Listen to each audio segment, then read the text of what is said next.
نکلتی ہیں، بار بار نکلتی ہیں. کئی دفعہ میں سوچتا ہوں کہ میں بار بار کیوں بات کرتا ہوں، لیکن کرنی پڑتی ہے. یہ باتیں یاد رہتی ہیں اور زندگی بھر یاد رہیں گی. یہ نہیں بھول سکتی. یہ وہ زخم ہے جو کبھی بھریں گے نہیں. اور جیسے میں نے لاہور آ کے یہ کہا تھا 21 اکتوبر کو کہ میں کسی انتقامی جذبے سے یہاں نہیں آیا. میں نہیں چاہتا کہ کوئی انتقام لیا جائے، لیکن حساب تو لینا بنتا ہے. یہ تو پوچھنا چاہیے کہ ایسا کیا کیوں اس ملک کے ساتھ. میرے ساتھ جو ہوا سو ہوا، لیکن اصل سزا تو پاکستان کے عوام کو ملی ہے، جن کے لیے آج اس زمانے کی 4 روپے کی روٹی آج 15 روپے کی 20 روپے کی ہو گئی، جن کے لیے 50 روپے کی چینی آج نہ جانے 150 روپے کی ہو گئی. اس زمانے کی بجلی آج اتنے مہنگے بل ہو گئے کہ بل ادا نہیں ہو سکتا.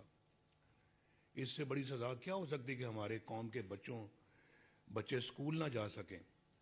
اس سے بڑی سزا کیا ہو سکتی کہ ان کے 2 وقت کا کھانا نہ میسر ہو سکے. کیا سزا اس سے بڑی ہو سکتی ہے کہ وہ بیچارے یہی سوچتے رہیں کہ ہم اس مہینے کے اندر اپنے بچوں کی فیس اسکول کی کیسے ادا کریں. اگر ہم نے بل دینا ہے بجلی کا تو فیس نہیں دی جا سکتی، اور اگر فیس دینی تو بل نہیں دیا جا سکتا. اور اگر بل دیں گے تو کرایہ مکان جو مالک مکان ہے وہ نکال. یہ ججز کبھی اس طرح کے الفاظ استعمال کرتے ہیں. ایک تو یہ ہمارا ٹرائل ہو رہا تھا جھوٹا، ادھر سے جو وہ اس بینچ کی طرف سے یہ ریمارکس اور وہ ٹرائل ہو رہا تھا، ادھر سے میڈیا اپنا ٹرائل کر رہا تھا. یعنی پتہ نہیں کیا کہاں سے لوگ سازشی عناصر نکل کر روز شام کو دکانیں لگاتے تھے، دکانداری چمکاتے تھے، اور ہمارے خلاف جو زہر ہے وہ اگلتے تھے، جھوٹ بولتے تھے. آج وہ جھوٹ بالکل ہوا میں اڑ گیا ہے.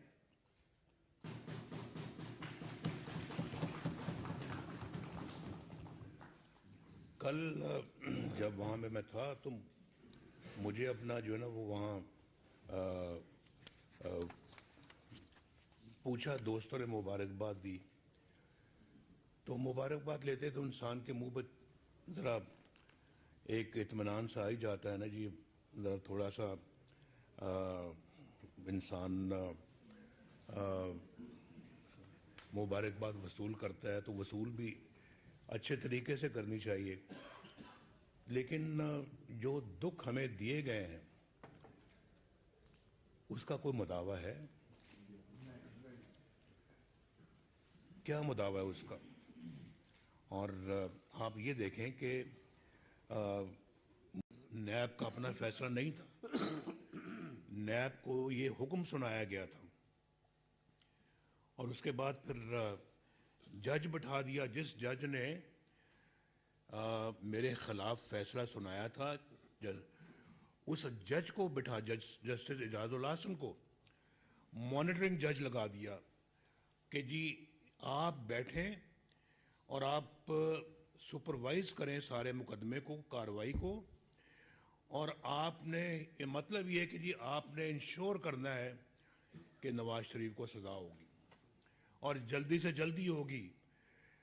ویکینڈز پہ بھی کورٹ لگا کرے گی. اتنی جلدی تھی سزا سنانے کی کہ ویکینڈز میں بھی، اور جج کو چھٹی بھی لینے سے منع کر دیا گیا کہ آپ نے یہ کام کرنا ہے. یہ اتنی بڑی سازش ہے اس ملک کے خلاف جس کا آپ اندازہ نہیں کر سکتے. یہ اس لیے میں بار بار یہ بات کرتا ہوں. میں کہتا ہوں جی کہ یہ پاکستان کے خلاف اور 25 کروڑ عوام کے خلاف یہ ایکشن ہوا ہے، یہ سازش ہے. اور 25 کروڑ عوام کو ذرا ایک اطمینان سا آ ہی جاتا ہے نا جی. ذرا تھوڑا سا انسان مبارکباد وصول کرتا ہے تو وصول بھی اچھے طریقے سے کرنی چاہیے.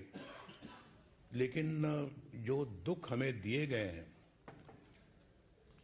اس کا کوئی مداوع ہے؟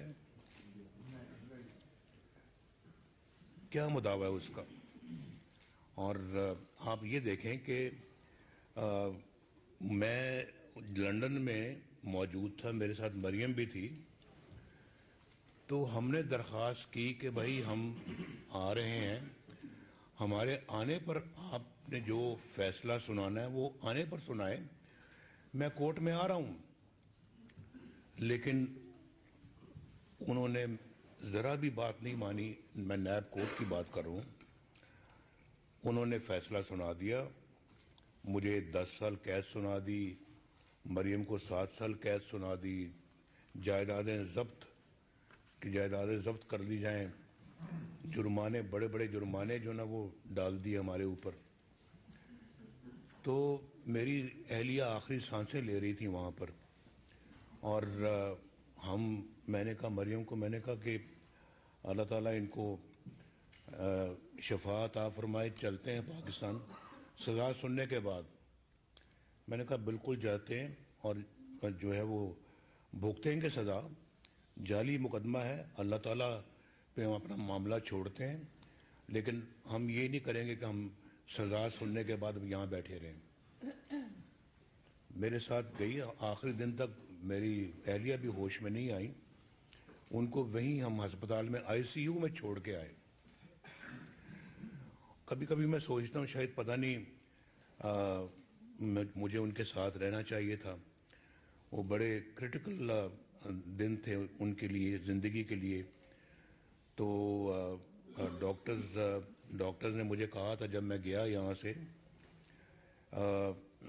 تو ہم بڑے خوش تھے، جا رہے ہیں. مقدمے کے بیچ میں سے ہمیں 1 ہفتے کی چھٹی لی ہم نے ان کی تیمارداری کے لیے. لندن گئے ہم، وہ گھر پہ تھے ان دنوں میں.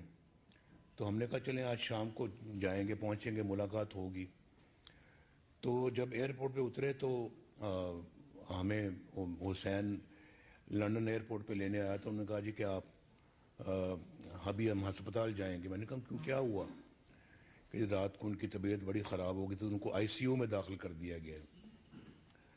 ہمیں بڑی حیرت ہوئی کہ کیا بات ہو گئی. ایک دم وہاں گئے تو بے ہوش تھی.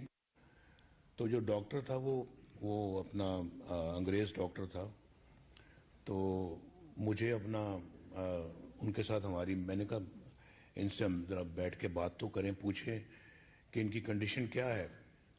تو بے ہوش تھی. تو کہنے لگا شی ہیز 1%. آپ دیکھیں دونوں مقدمات میں، تینوں مقدمات میں کوئی جان ہی نہیں تھی. ہائی کورٹ میں آئے ہیں تو ان کا کھوکھلا پن پوری قوم کے سامنے، دنیا کے سامنے ظاہر ہو گیا ہے.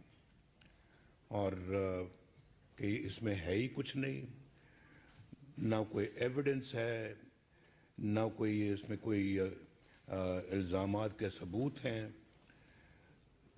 سب کچھ انہوں نے جو ہے نا وہ GIT نے اور ان سب لوگوں نے مل کے وہ بنائے تھے. اس کے پھر ججوں نے جو ٹرائل کیا ہمارا، پھر اس کے بعد کچھ نہیں ملا. جب کچھ نہیں ملا پاناما میں تو اقامہ نکال لیا. یعنی پاناما کو کرتے کرتے بیچ میں اقامہ اچانک آ گیا، کیونکہ پاناما میں تھا کچھ نہیں، ملا کچھ نہیں. وہ سزا دینا چاہتے تھے، مجھے کرسی سے اتارنا چاہتے تھے، تو پاناما تو اس کی اجازت نہیں دیتا تھا. تو انہوں نے اقامہ نکال لیا اور پھر وہ فیصلہ سنایا جو دنیا میں مذاق بن کے رہ گیا. اقامہ پہ آپ یعنی کہ ایک وزیر اعظم کو نکال رہے ہیں، اس نے بیٹے سے تنخواہ نہیں لی، اس بات پہ آپ وزیر اعظم کی چھٹی کرا رہے ہیں. سسلین مافیا کہہ رہے ہیں، اس کو گاڈ فادر کہہ رہے ہیں آپ. یہ ججز کبھی اس طرح کے الفاظ استعمال کرتے ہیں؟ ایک تو یہ ہمارا ٹرائل ہو رہا تھا جھوٹا، ادھر سے جو ہے وہ اس بینچ کی طرف سے یہ ریمارکس، اور وہ ٹرائل ہو رہا تھا ادھر سے میڈیا اپنا ٹرائل کر رہا تھا. یعنی پتہ نہیں کیا کہاں کہاں سے لوگ سازشی عناصر نکل کر روز شام کو دکانیں لگاتے تھے، دکانداری چمکاتے تھے اور ہمارے خلاف جو زہر ہے وہ اگلتے تھے، جھوٹ بولتے تھے. آج وہ جھوٹ بالکل ہوا میں اڑ گیا ہے. کروڑ عوام کے خلاف یہ ایکشن ہوا ہے، یہ سازش ہے، اور 25 کروڑ عوام کو اس کا نوٹس لینا چاہیے، پورا نوٹس لینا چاہیے. میں کسی انتقامی جذبے سے یہ بات نہیں کر رہا، لیکن یہ معاملہ بہت سیریس ہے. وہ کون لوگ ہیں جنہوں نے یہ کام کیا اور کیوں کیا؟ وجہ پتہ لگنی چاہیے. میں نے تو جنرل باجوہ کے خلاف کوئی سازش نہیں کی، کبھی نہیں کی. نہ میں نے کبھی جنرل راحیل شریف کے خلاف کبھی سازش کی ہے، نہ کبھی کسی اور کے خلاف کبھی کوئی سازش کی ہے. ہم نے تو اپنا کام کیا ہے. ہم نے تو سڑکیں بنائی ہیں، موٹر ویز بنائی ہیں، بجلی کی لوڈ شیڈنگ کو ختم کیا ہے، ایٹمی دھماکے کیے ہیں، دفاع کو مضبوط کیا ہے. یہ JS-17 جو پاکستان بناتا ہے فائٹر پلین، اس معاہدے پہ میرے دستخط ہیں. اس پہ چائنا کے وزیر اعظم کے اور میرے موجودگی میں ہی ہم نے ایگریمنٹ سائن کیا وہاں پہ. اور اس کے بعد پاکستان میں سی پیک ہم لے کے آئے اللہ کے فضل و کرم سے. پاکستان کی ترقی 6.3 پر لے کے آئے. فارن ایکسچینج ریزروز تاریخی تھے ہمارے زمانے میں، اور اس کے بعد ڈالر کو باندھ کے رکھا ہم نے 4 سال. یہاں تو ایک گھنٹے میں ڈالر اوپر نیچے جاتا ہے، 4 سال باندھ کے رکھا. یہ بیٹھے ہیں جنہوں نے یہ کام کر کے دکھایا ہے. ڈار صاحب پوچھیں ان سے کہ پاکستان کی ترقی. اور پھر ہم نے IMF کو خدا حافظ کہا. بھئی سب ریکارڈ کی باتیں ہیں. جس IMF کا آج اتنی صبح شام منتیں کرتا رہا، ہم نے خدا حافظ کہا. یہ بیٹھے ہیں پوچھیں پاکستان کی ترقی. پاکستان کا بجٹ جہاں جو ڈیولپمنٹ بجٹ ہے وہ کہاں سے کہاں لے گئے ہم. آپ کے علاقوں میں جو سڑکیں بنی ہیں، جو موٹر ویز بنی ہیں، 10 گھنٹے کا سفر آج 3 گھنٹے میں ہو گیا اللہ کے فضل و کرم سے. وہ ایسے ہی ہو گیا، ڈیلیور کیا اللہ کے فضل سے ہم نے. اور سبزیاں سستی، چینی سستی، آٹا سستا. میں نے کیا بگاڑا تھا بھائی؟ میں نے کیا بگاڑا تھا وہ اس بینچ کا، جس بینچ نے یہ سسلین مافیا بھی کہا. اور یہ بھی آپ کو پتہ ہونا چاہیے کہ ان میں سے ایک جج تھا جس کا نام شیخ کیا نام تھا، عظمت. ان کی کوئی عزیزہ تھی جس کا کوئی پروموشن کا کیس تھا. تو اس پروموشن گورنمنٹ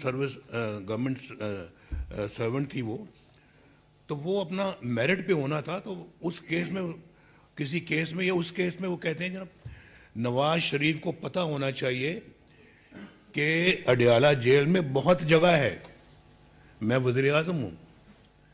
اور ایک جج صاحب یہ ریمارکس پاس کر رہے ہیں اپنے ملک کے وزیر اعظم کے خلاف کہ ان کو پتہ ہونا چاہیے کہ اڈیالہ جیل میں بڑی جگہ ہے. تو ان کی خواہش تو اس وقت سے تھی مجھے اڈیالہ جیل بھیجنے کی. تو اگر اس مائنڈ سیٹ سے لوگ آئیں گے تو پھر پاکستان کا یہی حشر ہوگا جو ہم دیکھ رہے ہیں. اسی طرح ہوتا رہے گا، خدا نہ خواستہ ہوتا رہا ہے. 1947 سے ایسا ہوتا رہا ہے، اور نہ جانے کب تک ہوتا رہے گا اگر ہم نے سبق نہ سیکھا. یہ بہت افسوسناک بات ہے یہ جو میں آپ کے سامنے کر رہا ہوں.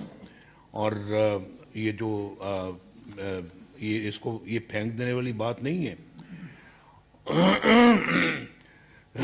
جو ملک و قوم نے جو قیمت ادا کی ہے اس کا حساب ہونا چاہیے. انتقام نہ صحیح، مجھے انتقام سے کوئی غرض نہیں ہے. میں ذاتی طور پہ میں کسی کو نہ معاف کر سکتا ہوں، نہ میں کسی کو اپنا کوئی رائے دے سکتا ہوں. لیکن جو قوم جنہوں نے قوم کے خلاف اس طرح کے کام کیے، مجھے کوئی حق نہیں پہنچتا کہ میں ان کو کہہ دوں کہ جناب میں بھول گیا ہوں. میں نہیں بھول سکتا. اس کا جو اس کا ذمہ دار ہے اس کا حساب لیا جانا چاہیے، ورنہ ملک کے ساتھ یہ تماشا، یہ کھیل ہوتا رہے گا، یہ بند نہیں ہوگا۔ یہ میں جو باتیں کر رہا ہوں یہ بہت